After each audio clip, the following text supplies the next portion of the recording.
Welcome to Movement and Function. I'm Beth Wagner. Today's video is a little different than my usual video style, but I think you'll have a lot of fun with it. I'm going to show you my 6 favorite exercises for strengthening and stretching your shoulder, neck, and upper back using an exercise ball. To start off with, how do you know which size ball to use? If you haven't already purchased a ball and you're looking into shopping for one, here's what I suggest. For children or very petite adults, choose the 45 or maybe 55 centimeter ball. For kind of average size adults between say 5'4" and 5'8" or 5'10", choose 55 or 65 centimeter ball. For anybody over 5'10", you're probably going to want to go with the 75 centimeter ball. I'm going to show you 3 exercises with my back on the ball and then 3 exercises with my stomach on the ball. Let's go ahead and get started. So we'll start with my back on the ball first. All right, exercise number 1 is going to be shoulder flexion. So you'll want to be in the position on the ball so that your back and your shoulders are supported. You can also roll down a little bit more so that your neck is supported too. See what feels better for you. I'm going to be in this position with a little bit of a chin tuck. I'll start here, lift my hands up and over, pause there, and come back up. Lift up and over, pause, and come back up. Okay, start with 10 to 20 repetitions of each of these exercises. See what feels best for you.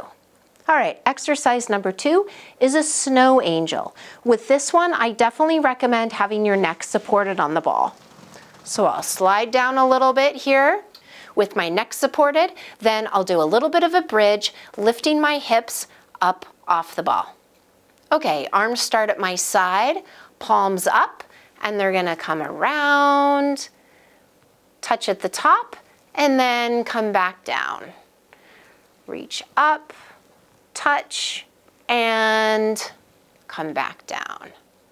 Okay, excellent.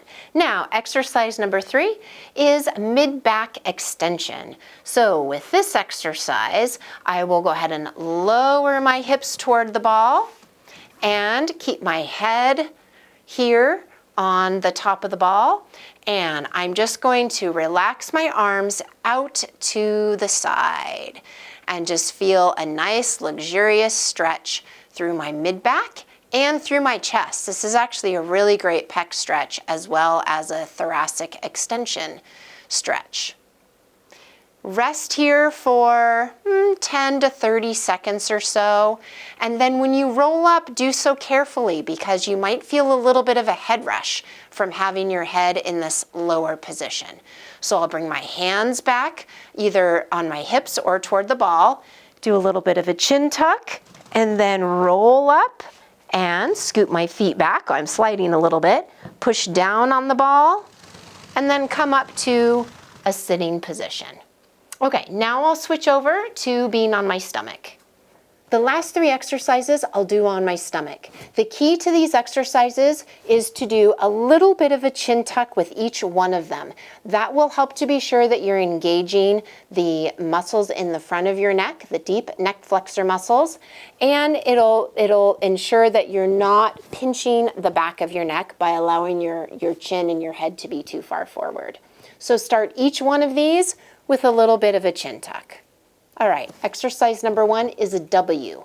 So starting with my chin tucked, I'll bring my hands up to the side here, kind of in the shape of a W, and I'm gonna reach my arms forward, and then squeeze my shoulder blades, bring my elbows down toward my waist, pause, and reach forward again. All right, exercise number 2 is a combined exercise of I's, Y's, and T's. These are all alphabet soup exercises. But you'll notice the position of your arms makes the letter, and it's actually easier to remember this way. Okay, so I's, start with a chin tuck first. The I, we're gonna bring thumbs toward the ceiling, straight in front of you. Back down. Y, we're gonna bring the arms out to the side, thumbs up toward the ceiling, and then back down. The T will bring the arms up to the side with the palms down, so thumbs toward the wall. This one is a little different arm position than the first two, and back down. I's, thumbs up, straight forward. Y's, thumbs up, out at an angle. T, back of the hand up, out to the side, and back down. All right, and the third exercise is a mid-back extension or a thoracic extension exercise. With this one, I'll start with my head and my chin lowered, and you could go even farther down. All the way down like that if you want to. Hands either on the back of your head or they can stay here. Try both and see what feels better. I'll show you this position first. And we're going to lift the shoulders and the upper back, keeping the chin tucked, and lower. Lift and lower. If that feels too intense to start with, keep your hands here. And simply chin tuck, lift, and lower. Tuck the chin, lift the upper back, pause, and lower. With each of those exercises, start with 10 to 20 repetitions and build up as you feel comfortable. With all of these exercises, it's normal to feel a little bit of muscle discomfort, fatigue, but you shouldn't feel any sharp joint pain, either in your shoulders, in your neck, or your upper back. If you do, stop the exercise. It's not the best exercise for you, or your body isn't quite ready for it yet. If you'd like to try other exercises on the ball, targeting your low back, your abdominals, and your legs, check out my video page because I'm going to be posting a couple videos specifically targeting those areas. I hope you've enjoyed these exercises and found them to be a helpful way to work on strengthening and stretching your upper body. Please leave any questions or comments down below and I'll get back to you as soon as I can. If you haven't already hit the subscribe button, this is a great time to do it. It's always great to see a thumbs up too. Here's to your health, happiness, and strength. Have a wonderful day.